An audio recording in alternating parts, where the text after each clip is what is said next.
How 20,000 Macedonians triumphed over 50,000 Persians. The Battle of Gaugamela, October 1st, 331 BC, stands as one of the most brilliant and consequential military victories in history.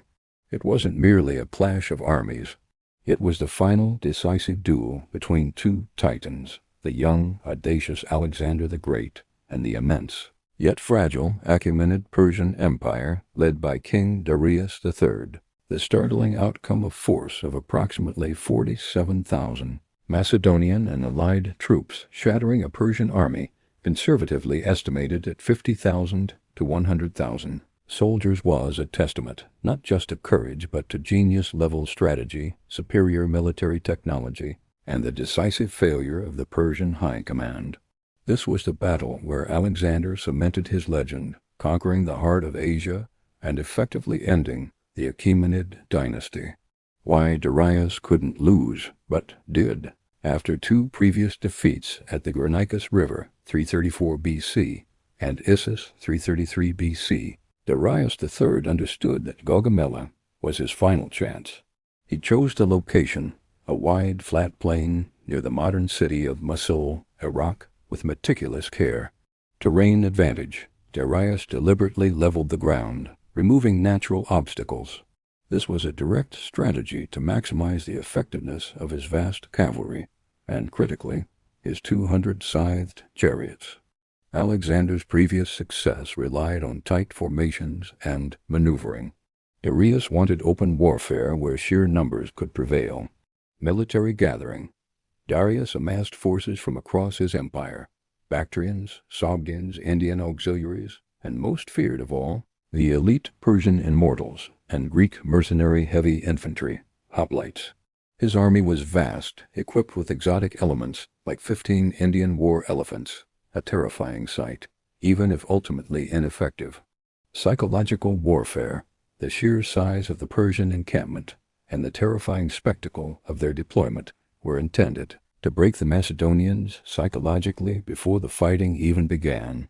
Alexander's forces, by contrast, were comparatively small but exceptionally cohesive, approximately 40,000 phalangites and 7,000 cavalry.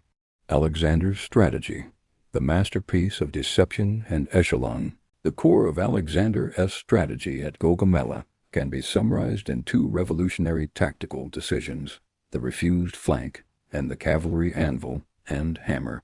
1. The refused flank, countering superior numbers. Facing an enemy line twice as long as his own, Alexander knew a simple frontal assault would lead to his wings being enveloped and destroyed. His solution was brilliant. He deployed his army in two layers. The first line, the offensive, comprised of the famed Macedonian Phalanx and heavy cavalry, companions. This line was angled obliquely to the right, advancing away from the center of the Persian line.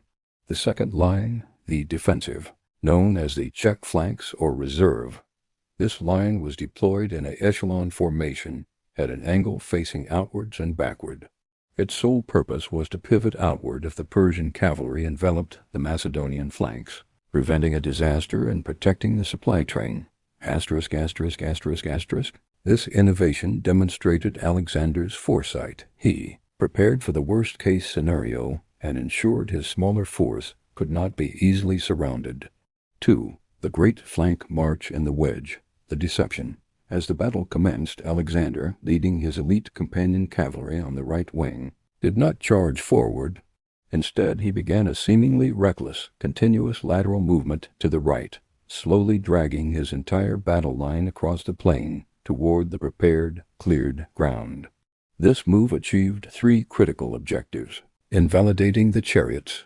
By drawing the Persian army sideways, Alexander forced Darius to launch his scythed chariots over ground that was no longer perfectly flat, causing disarray.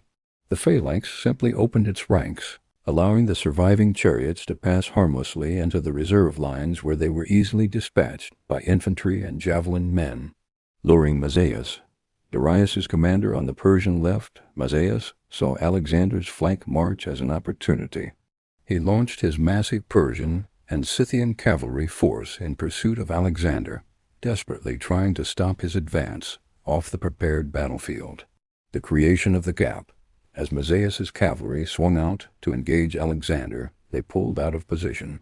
Simultaneously, the movement of the entire Persian center, desperately trying to keep its line intact, caused a moment of tension and opened a massive gap between the Persian center and the Persian left wing. The hammer blow. This was the moment of destiny that Alexander had risked everything for. Seeing the precious momentary gap open between Mazaeus' cavalry and the Persian center, Alexander abruptly halted his lateral movement. Leading the companions, he executed a razor-sharp pivot and charged, not toward the Persian flank, but directly into the gap, heading straight for Darius III. This charge was the hammer. The Macedonian companions, a well-drilled unit perfected by Philip II, hit the exposed Persian flank and center with a kinetic force that tore through the enemy's formation, immediately reaching the Persian king's immediate guard. Meanwhile, the main phalanx, the anvil, engaged the Persian center in a brutal frontal slugfest, drawing the vast majority of Darius's troops and preventing them from reinforcing their center. The king's flight and the collapse, the sight of Alexander and his elite cavalry tearing through his guard, was too much for Darius III. Having lost his composure in the previous battle of Issus, he repeated the error. Fearful of being captured or killed, Darius turned his chariot and fled the field. The flight of the great king had an immediate and catastrophic effect. The psychological impact on the army was total. The immense Persian host, deprived of its center of command and believing the battle lost, immediately began to collapse into a disorganized rout. The untold element. Parmenian's peril. While Alexander was executing his legendary maneuver, the battle on the Macedonian left flank nearly collapsed entirely. Parmenian, Alexander's senior general, found his wing under intense pressure from the Persian right. The Indian, Carian, and Persian cavalry on this wing finally succeeded in enveloping Parmenian's position, reaching the Macedonian camp and supply train. Parmenian desperately signaled for help. Alexander, having already routed Darius, faced a critical choice: pursue the fleeing king and capture the capital, or save his veteran general. He chose to pivot his companions, ride back across the field, and brutally smash into the rear of the Persian cavalry, attacking Parmenian. This maneuver was crucial. It saved the Macedonian left and preserved Alexander's army, though it allowed Darius to escape the battlefield entirely. The victory of the 47,000 over the estimated 50,000-plus Persians was not a miracle, but a convergence of factors rooted in superior strategy, command, and military cohesion.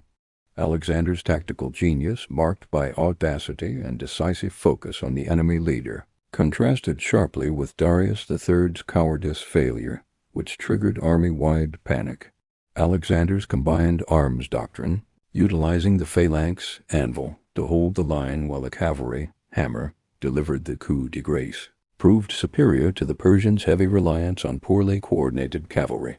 Furthermore, the high cohesion and motivation of the Macedonian veterans overcame the fragility and diversity of the massive Persian army, while the superior frontal defense provided by the phalanx Sarissa pike easily defeated the Persians' inflexible units like the scythed chariots.